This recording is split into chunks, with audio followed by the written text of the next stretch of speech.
Can you hear me? Yes. I have like the dreaded spot just before a coffee break on the last day. So I'm going to try to make this as quick as possible and kind of as engaging as possible. Why don't we start by like standing up and stretching? Do you want to do that? Just like really quick. It's 3 hours of sitting. That's horrible for you. Yeah, it feels so much better. That's going to be the most exciting part of the talk. I really, really hope not. And we are going to be testing the demo gods in a very visceral way. So my name is Dennis Pilarinos. I'm one of the founders of a company called Buddybuild. We started the company about 1.5 years ago, and we have thousands of companies who use Buddybuild. And through giving a handful of talks, one of the things that we had been requested to do is really share some of the best practices that developers can apply as they're building their applications. And so what I'm going to do is I'm going to walk you through, like at the super, super high level, the conceptual model, like how we got here, what are the problems that we're trying to solve, how we're trying to solve them, and then we're going to go right down into the details, and I'm going to give you data that I think tends to be like very, very popular amongst developers that people want to know, like as an example, what percentage of people actually have tests in their applications, things like that. And so we'll go from the beginning to the end. As you might notice, I have a different accent from you. I'm from Vancouver in Canada. It's actually where I grew up. It's where I live. It's actually where I went to university as well. And so it's funny, I was chatting with a bunch of folks yesterday, and I said, hey, what are the talks that, it's going to be timed, what are the talks that super resonated with you, and why did they resonate with you? And Michael's came up consistently, and one of the things they talked about was that he made it very personal. And so I'll give you a little bit of context. This is when I started developing mobile apps. Does anyone know what this is? Palm Pilot? Yeah, that's how old I am, to give you a sense for it. And so when I was in university, I had actually built a sales automation piece of software that went all the way from order entry to back-end order fulfillment. And this is the device that we were using for order entry. And so you'd have these sales reps who had these Palm Pilots who would take in orders and then submit them, and all the product would get shipped.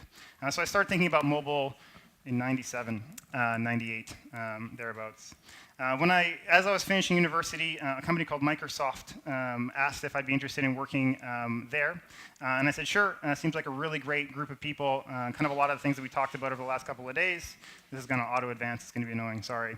And so I worked on a number of projects. I was at Microsoft for 9 years. One of the projects is probably most well-known.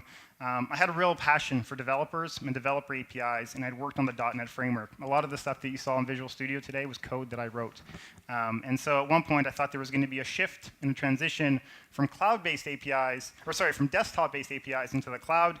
And so I started a little incubation, and 2.5 years later, that became Azure. And so I spent a lot of time thinking about cloud and how to build developer services for companies like Microsoft. I took a year off after I finished at Microsoft, and then I worked at a company called Amazon. Does anyone know what this is? It's the Fire Phone, right?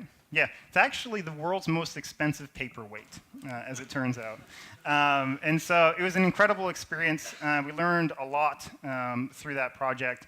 I was specifically responsible for the team that built the web browser. And so the web browser was actually quite compelling in that it was a browser that ran both on the client and in the cloud. And so I built that team, and we built that browser, and it's a browser that works for the 17 devices that Amazon ended up selling. But suffice it to say, if you really kind of strip away all its kind of cool, like cameras, this, that, and the other thing, this is nothing more than an Android app. And so I spent 2.5 years of my life building this Android app, and I wanted to get reacclimated with the iOS ecosystem. I built iOS apps, and I kind of wanted to see how did that progress over the 2.5 years. And so what we started with was an app that you could think of as Instagram for bad drivers. It was actually called What an Idiot. And so it was born out of my frustration of seeing people do questionable things in traffic, like park like that. And so what we ended up doing was using this as a way to get a sense for what was possible within the iOS ecosystem. What did the tool chain look like? How do you build apps? How do you deploy them? How do you iterate on them? A lot of the stuff we kind of talked about earlier in the day was really something that we wanted to get a sense for. So we started on this journey to go and build What an Idiot. And so through my entire career, one of the things that I recognized is that successful software is largely as a consequence of kind of the interplay between these two groups. And so we're largely, the two groups are kind of the development team and the users that the development team is building the software for. So I suspect most, if not everyone here, a handful of designers, belong on the left side. So we work as a group to go and create some software. Developers, designers, product managers, so on and so forth. And at some point, they have something that they want to go and share. And they want to go and get feedback from their users. So they share that with their users, with those stakeholders, and they ask them to go and test it. And so, as we talked about just in the session before, some tests are very implicit. And so you don't even know that you're necessarily participating. If you were in that 1% sample group, your app looked different in Spotify, and the way that you behaved actually gave the Spotify team some feedback. Other tests can be very specific, right? I can say like, hey, Natasha, tell me what do you think of this app? Like, is the color the right color? Does the font work for you? Just give me any kind of specific directions that I want her to give me feedback on. And so we do get feedback. Natasha can say like, I hate this font, you should look at this one. She can say this pattern doesn't feel right to me, or the animation doesn't load correctly, things of that nature. Or the way that you use the app, the Spotify app. If you're in Mexico, the rock art doesn't work for you, things of that nature. So we get that data, we want to fix it, and then those iteration cycles continue. Does this make sense? Yeah, it's pretty straightforward, right? That's what I thought. And so what we ended up really kind of getting a sense for, like if you were to like distill it into its underpinnings, really what that kind of comes down to is you have the need for a continuous integration system, a way to basically make sure that the thing that you're building isn't broken, a way for you to deploy it, to get feedback, and then to get some analytics and crash reporting. And so the thing that we recognized is that for web, this is something that had been well understood and well practiced for years, but for mobile, it was horribly broken. And so in fact, when we were building that Instagram for Bad Drivers app, I was convinced that we were doing it wrong. I'm like, no, clearly, like, we just don't know the right solution. So I talked to a number of people, I read a bunch of blogs, and I was blown away that like the state of affairs was really that bad. Because we wanted to build a really good Instagram for bad drivers. And so why? And this is kind of the thesis.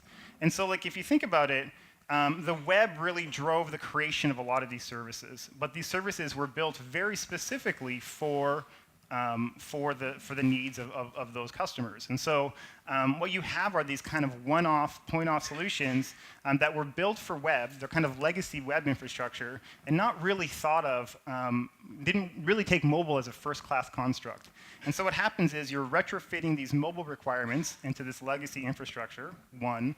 Two, then you have to go and wire all this stuff together. You need to go and get like these different things to kind of go talk to each other.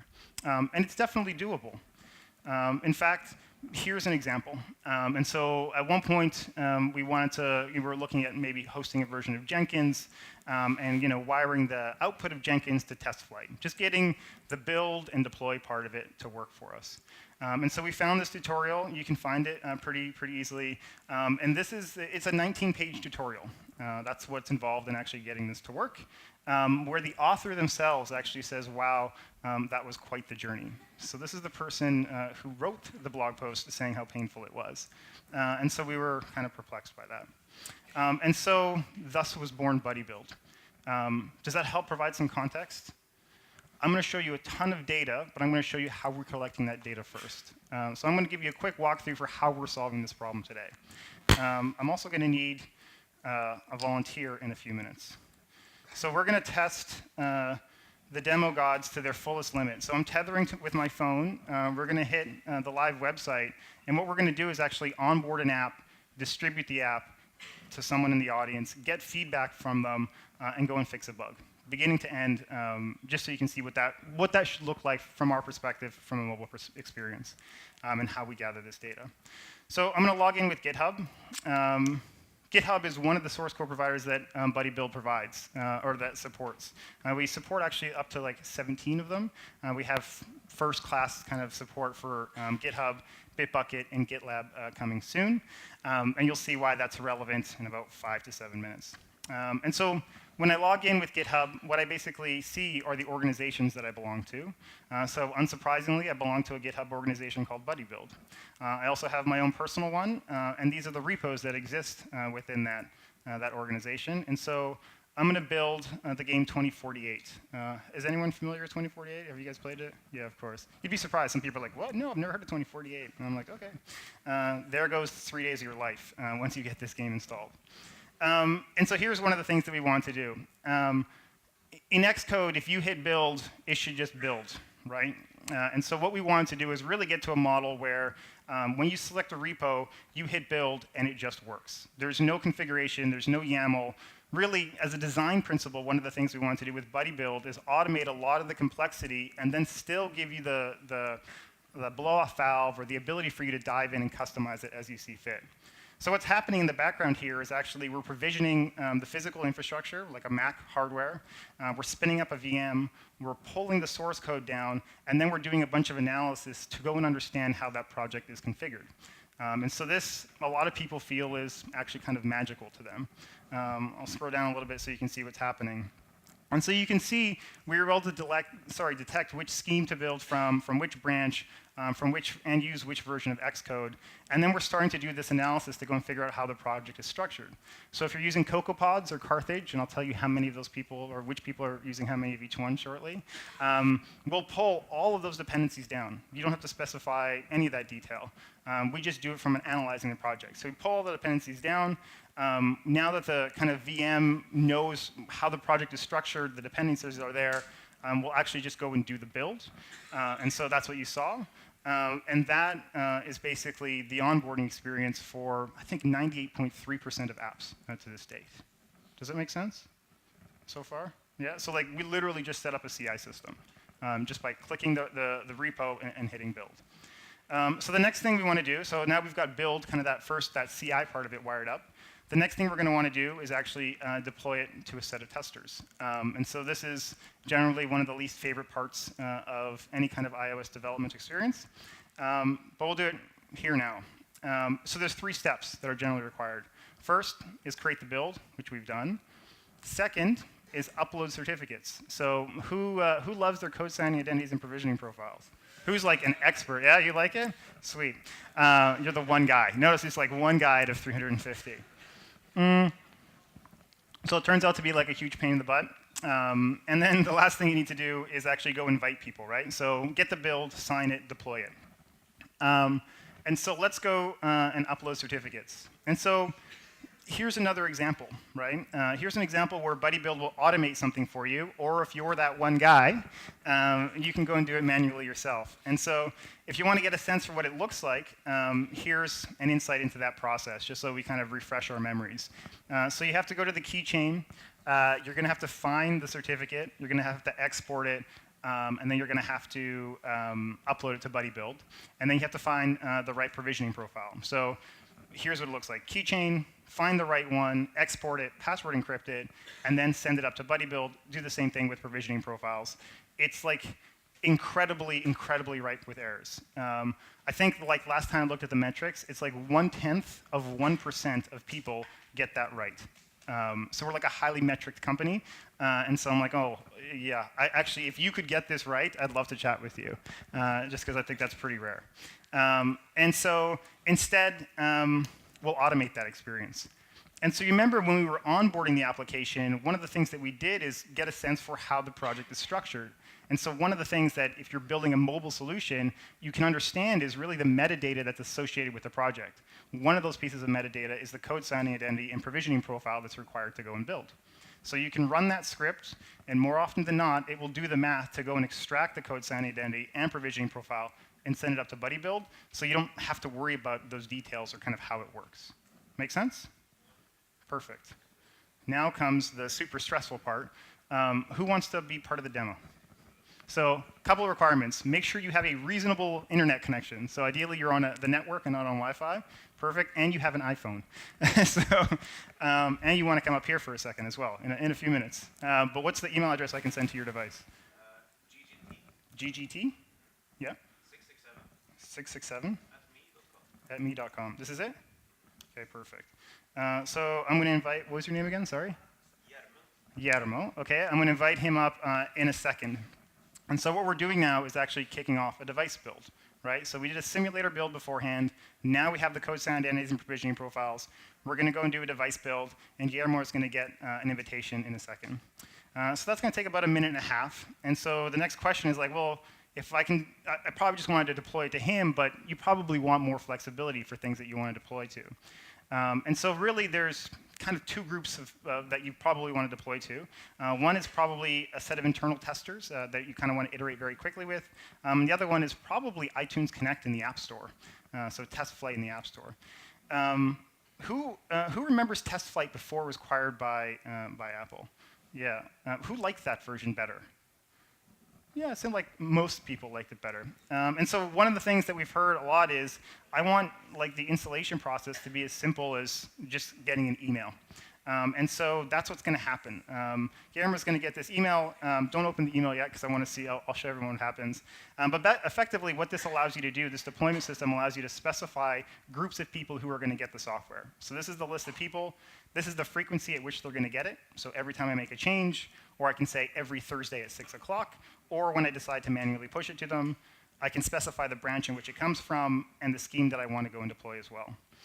So I can create multiple groups that help me kind of divvy up my beta testers as I see fit. If I'm working in a feature team, those people get that software. When I'm ready, I can push it directly to the App Store, and we'll talk a little bit some of those metrics as well. Okay, let's see where we're at with it. So I'm going to click into the build. I'm going to click into the logs. Yeah, archiving, deploying. Okay, Guillermo, let's try this. Ready? Come on up. Oh, okay. Let's see if your phone. Oh, let's see. Like, make sure that it's up there first.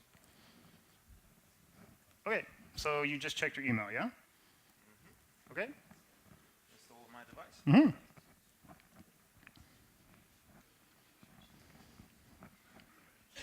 Come on, internet. Oh, he's on 3G. Okay, so the first thing that Guillermo's going to do is register his device with Buddybuild. And so we want to make sure that when we're sending builds out, that they're to the right people. And so they don't get forwarded around and things of that nature. So go ahead. I don't know if you have a passcode in yours, but if you do, go ahead and hit install there. If you don't want people to see it, then unplug it, but otherwise they're going to see your code. Mine's 4 nines to make it easy. It's just like way easier.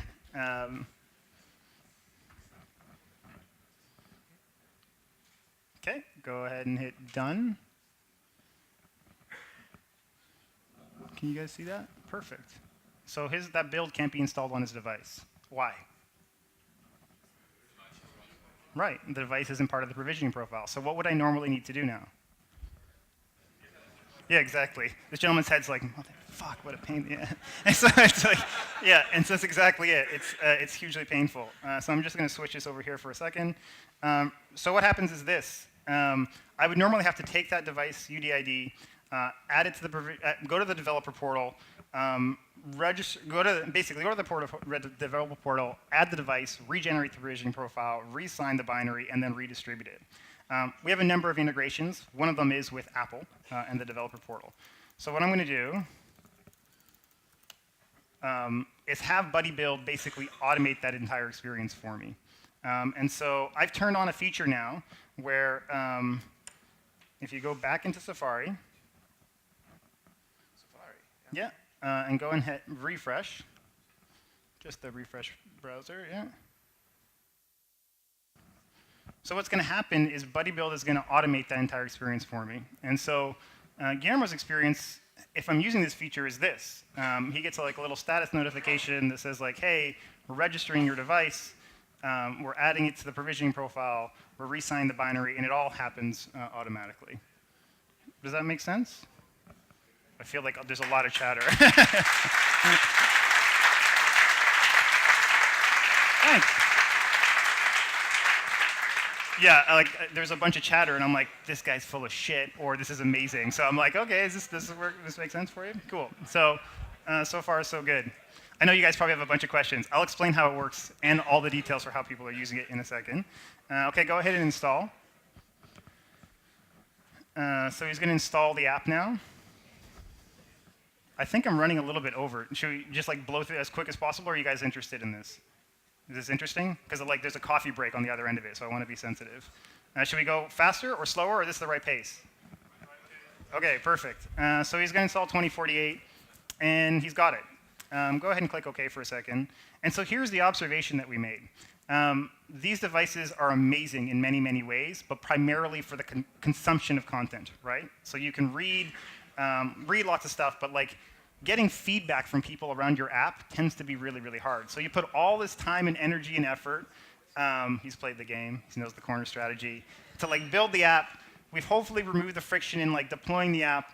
Now the next thing to do is get him to play and win the game, and to give us feedback, see if things work or don't work. So go ahead and take a screenshot. Do you remember how to do that? He's going to take a screenshot. And so what happens now is he gets a little bit of instruction for how he can send us feedback. Go ahead and do that. Yeah, so select the region of the screen, yeah, whatever you want. Now type whatever you want there. Hello, or fix this, whatever you want. Cool. Okay. And so if I go back to Buddybuild now, actually what I'm going to have you do is go and hit Settings. So Settings, crash the app, launch it again. And I'm just going to take this monitor back here really quickly. So if I go back to Buddybuild, what would you like to see? Probably the feedback that he sent me, right? And let's see, is it flipping over? There we go. So if I go to feedback, here's the screenshot that he sent me. So he wrote the word empty and the actual, that's his email address. But then there's a bunch of device metadata that I have that helps me understand, provides context around the feedback that he sent me, right? And so I know that he's running, what did we say? An iPhone, where does it say? SE. Yeah, an iPhone SE. Sorry, I was wrong. So it's not the 5. And he's running 10.02, a bunch of device metadata that helps me really kind of reproduce that issue. Does this make sense so far? Cool. And so like the last thing that we recognize then is like if you have this system that you can build and deploy and get feedback from, it needs to really kind of play well with others in that ecosystem. And so we built some other integrations, including integrations with bug trackers. And so what I can do is turn on an integration with GitHub issues and go ahead and send me another piece of feedback. You probably don't need to see this because you saw what it looks like. So take another screenshot. Yeah, select the region of the screen that you want to, yeah, and then send whatever you want.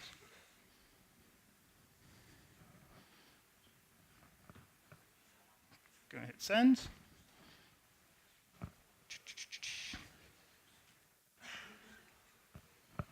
Maybe tomorrow. Oh, there it is. It's sending. And in a second, it'll show up here. And so here's the issue on the slow internet. And I can see that it actually opened up an issue. So here's the link, just because I want to kind of speed this up for you. But we opened a new issue automatically into GitHub issues. So if you're using Jira, those issues get spun up there as well. So it starts to integrate with all your other tools as well. So there's the screenshot, there's all the metadata, and there's a link back to it. Make sense? Everyone? Thanks, Guillermo.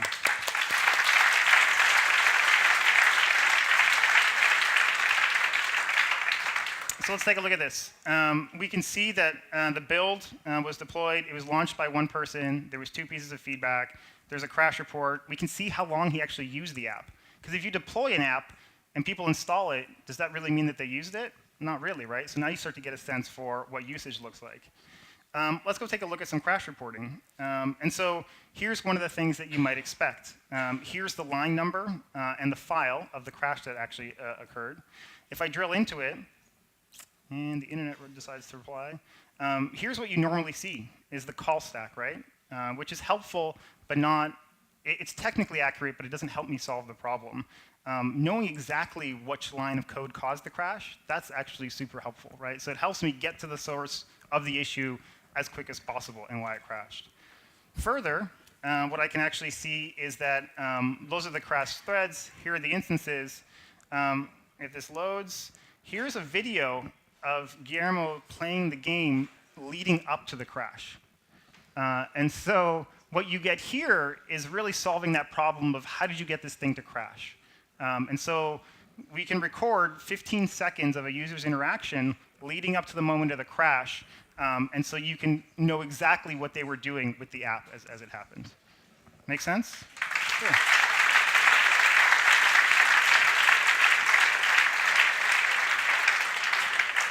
Okay, I feel bad because I'm in the middle of, in between you and your coffee, so we'll go quickly. Here's the line of code that caused the crash, right? This is a stupid thing to do, obviously. It's great for a demo, though. So here's the change. Fix bugs. Typing in front of 300 people is always fun. Git push, origin, master. And off it goes. And so if I go back to Buddybuild now, and I go to the details, there's another build that's in flight. In about a minute and a half, Guillermo's going to get he's going to get an email, and he'll actually get an in-app notification that says there's a new build that's waiting for him to go and install. So he won't have the crash when he hits settings anymore. Make sense? I'm not going to show you that because we've got a lot of stuff to cover very quickly. So that's some context of how we thought we would solve that problem. Here are some of the companies. Is that working? No, it's going to. There. Here are some of the companies that use Buddybuild today. So you have companies like Slack and Firefox and WordPress, Meetup, so on and so forth. These are all companies who were sick and tired of maintaining either a series of scripts or their Jenkins server or any number of different solutions, and are now using Buddybuild every single day to push to the App Store, as an example, every week. This is a handful of literally thousands. And so what did we do? We got a lot of data. And so this is where I think is we went from super high level, hey, development teams and users. Now let's get into the details of how development teams are actually working. So here's the first slide, which is actually hard for me to see. So the first thing you want to get a sense for was really the number of people who are hosting the code themselves or actually using a cloud provider. So of the users in Buddybuild, 95% of them use a cloud hosting provider like GitHub or Bitbucket, and 5% of them actually self-host. If you drill into that further, I was actually a little bit surprised by this, how close GitHub and Bitbucket was. Did people think it would be this high, or did people think Bitbucket would be higher or GitHub would be higher? Okay, who says GitHub would be higher? Yeah, that's what I thought. Who thought Bitbucket? Interesting. So yeah, but it's actually a lot closer. And why, does anyone have any ideas why that is? Right, because Bitbucket, it's a very common belief, right? That because Bitbucket offers private repositories under their free plan, that would naturally be one of the reasons for it. Actually, turns out, and so you don't know definitively, right? Because it could be just a matter of personal preference, but it turns out there's a high correlation of people who use Bitbucket also use our Jira integration. So you can imagine that you started with Jira, right, as your bug tracker, and through the Atlassian platform moved into Bitbucket. And so it's interesting, right? I can't draw definitive conclusions, but I knew that I didn't expect this. Here's another one that was a bit of a surprise. Of the people who self-host, so people who don't use a cloud provider, GitLab is a large majority more popular than basically Atlassian's product, Bitbucket Server, called Stash, or GitHub Enterprise. This is not what I was expecting. I thought GitHub Enterprise would be a lot higher. Thoughts? Enterprise higher or lower, or no ideas? Interesting, anyway. Let's take a look at platform adoption. Of the apps that use Buddybuild, 3% of them use watchOS. Of watchOS, this is slightly, I think it's a couple weeks old now, watchOS 83% is using 2.0 as opposed to 1.0 in 17, which is 17%. Of the apps, we support tvOS. Buddybuild will build tvOS. 99.7% of apps don't have a tvOS app. How many people here build for tvOS? Okay. Thereabouts. Okay, so yeah, getting close. If you go back and get a sense for minimum supported versions, and so this is, people always talk about, oh, look at iOS's adoption cycles and how fast it moves up to 10. That's a very different thing than the rate at which developers actually go and update their apps, right? And so it's very easy to say Apple's crushing it in that capacity, but to what degree are developers actually adopting it? This is a couple weeks old, but it gives you a sense for where we are from iOS 6 all the way back to iOS 10. These are the minimum versions that are required for people to install their app. Dependency management. This starts to get to be a little bit religious at this point. CocoaPods, 70%. Carthage, 7%. Neither is 21%, which I was kind of surprised by. And both, which hurts my head, is 3%. Hurts my head, and it's hard to build it up. What is the most common version of CocoaPods? 0.39. If you're 0.39, put your hand up. If you're still using 3.9. If you're using 1.x, put your hand up. Yeah, that's about right. 1.0.1 by quite a bit. So 0.39. So this is the kind of data as an example that we say like, hey, we'll install whatever version of CocoaPods that you have checked into your repository, and we do a bunch of like clever things to do that, like that you get to specify. But the default is a 101 for this reason. This is one's always fun. I was so looking forward to pulling this data, and I was so pissed off when it came back because there was no definitive answer.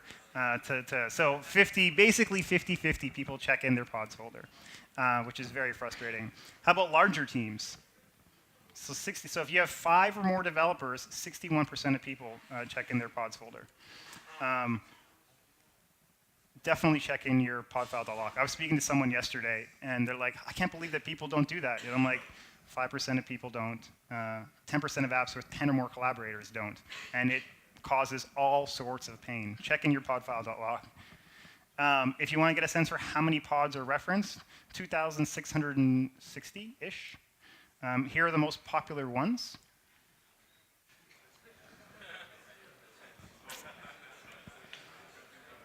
Here are the most popular pods for tests.